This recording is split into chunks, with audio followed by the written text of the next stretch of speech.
Night camping है, उसमें जनाब बारिश मुसलसल आज हो रही है और अच्छी खासी हो रही है। आप देखें एडवेंचरस किस्म की रात।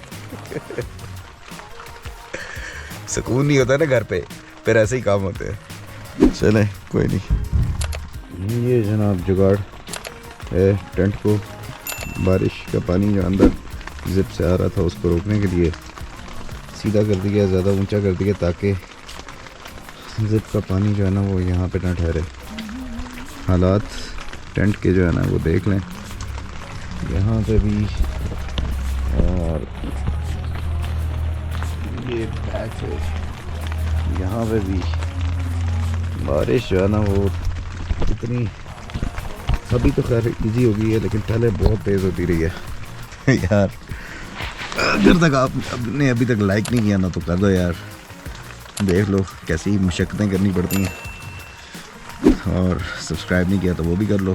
तो भाइयों सुस्ती ना करना मेरी तरफ। मैंने अपने सिर्फ इस वजह से कि यार खलारा मैंने काफ़ी डाला हुआ है, कौन उठाए कौन जाए तो हो जाएगा मैनेज, लेकिन इसकी वजह से सारी चीज़ें गीली हो गई हैं और अब ठंड में यहाँ पे बैठने के अलावा कोई चारा नहीं है।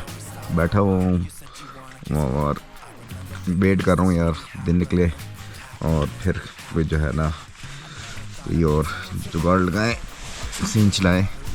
लेकिन सुस्ती बारिश को लेके, अगर आपका टेंट अच्छा नहीं है, वाटरप्रूफ नहीं है, तो फिर रिस्क लेने वाली बात है, सारी रात आप तंग पड़ेंगे।